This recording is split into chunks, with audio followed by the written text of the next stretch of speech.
안녕하세요, 원호팽입니다. 지난 영상 실업급여의 전반적인 지급 절차에 대해서 말씀을 드렸습니다. 그런데 그 영상만 보시고 고용센터 가셔가지고 저 실업상태니까 실업급여 받으러 왔습니다 라고 하면은 실업급여 못 받습니다. 그 외에도 여러분들이 실업급여를 받기 위해서 몇 가지 챙겨야 할 것들이 있는데요, 그것들을 놓치면 실업급여를 못 받습니다.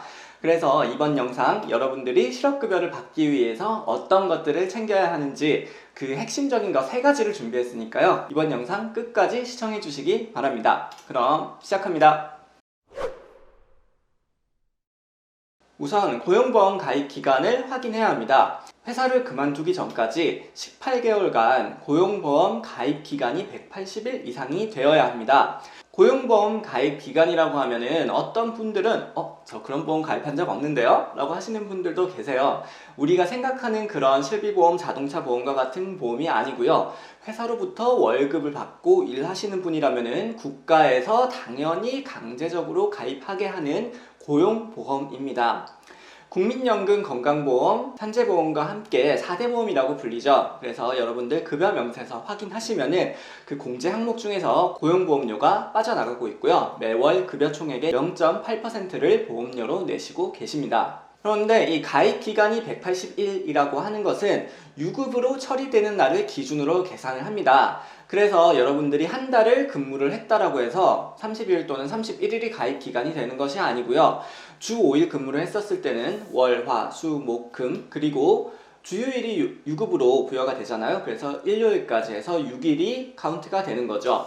또 이 가입 기간은 한 회사에서만 계속 근무를 하는 것은 아니고요, 그 이전에 근무했었던 회사의 가입 기간도 인정이 됩니다. 단 18개월 이내에 있어야 되고요, 회사에서 이직하는 그 사이에 실업급여를 받지 않아야 그 기간이 합산이 됩니다. 실업급여를 타기 위해서는 실업상태가 되는 과정이 매우 중요합니다. 비자발적인 사유로 퇴사를 해야 한다는 것인데요, 이게 무슨 말인가? 쉽게 이야기하면은 회사에서 나가라고 해서 나가야 한다는 것입니다. 자기 손으로 사직서 쓰고 안녕히 계십시오, 그동안 즐거웠습니다 하고 인사하고 나가면은 실업급여를 못 받습니다. 안녕히 계세요, 여러분. 전 이 세상의 모든 굴레와 속박을 벗어던지고 제 행복을 찾아 떠납니다. 구체적으로 권고사직, 정년퇴직, 계약기간 만료, 그리고 본인의 귀책 사유가 없는 해고 같은 경우에 실업급여를 받을 수 있는데요, 이런 사유가 있었다라는 것은 여러분이 신청을 해서 결정이 되는 것이 아니고요, 회사에서 고용보험 상실 신고를 하거나 아니면 이직 확인서를 작성할 때 거기에 퇴직 사유를 적는欄이 있습니다. 거기에 적혀지는 내용에 따라서 1차적으로 결정이 됩니다. 그래서 되도록이면은 회사와 퇴직 조건 협상을 할 때 실업급여 수급을 받을 수 있도록 퇴직 처리를 해주는 부분을 합의를 하시는 게 좋습니다. 회사가 퇴직 사유를 다르게 적더라도 이직 사유 정정 신청이라는 별도의 절차를 통해서 이 이직 사유를 변경을 할 수는 있지만은 시간이 굉장히 많이 소요가 되고 100% 된다는 보장도 없습니다. 그렇기 때문에 실업급여를 신속하게 지급받기 위해서는 퇴직할 때 잘 협상을 하고 나오는 게 무엇보다도 중요하다라고 알고 계시면 좋을 것 같습니다. 앞서 말씀드린 고용보험 가입 기간도 채웠고 비자발적 이직인데도 실업급여 신청이 안 되는 경우가 있습니다.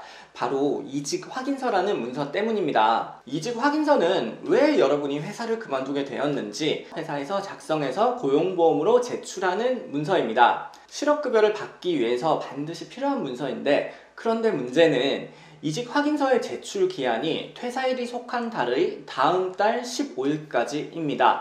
그래서 여러분들이 1월 2일에 퇴사를 했다라고 하더라도 2월 15일까지 회사가 이직 확인서를 제출하지 않더라도 법적으로 문제가 되지 않는다라는 거죠. 그래서 여러분은 그 한 달 반이라는 기간 동안 실업급여를 신청을 할 수가 없게 되는 건데요, 그 기간 동안에 여러분들이 할 수 있는 거라고는 회사에 연락해서 이직 확인서를 좀 빨리 처리해달라고 요구하는 게 유일한 방법입니다. 가끔 회사가 작심하고 이직 확인서 제출을 거부하거나 이직 사유를 허위 기재하는 경우도 있는데요. 그러한 경우에는 고용보험법에 따라 가지고 300만 원 이하의 과태료 처분이 가능합니다. 그래서 고용센터의 담당자한테 어떤 식으로 대응해야 하는지 적극적으로 문의하셔가지고 적극적으로 강력하게 대응하시기 바랍니다. 오늘 영상 실업급여 신청할 때 반드시 확인해야 할 3가지에 대해서 말씀을 드렸습니다. 실업급여 신청하실 때 이 부분 잘 확인하셔가지고 차질 없이 신속하게 실업급여 받으실 수 있도록 됐으면 좋겠고요. 오늘 영상에서도 모르겠거나 궁금한 점 있으면은 댓글이나 논팽이 컨시어지 통해서 문의 주시면 답변 드리도록 하겠습니다. 다음 영상도 실업급여의 모든 것 준비해서 올 텐데요. 여러분들 기대 많이 해주시고요. 구독과 좋아요도 꼭 눌러주시기 바라겠습니다. 오늘도 논팽이였습니다. 감사합니다.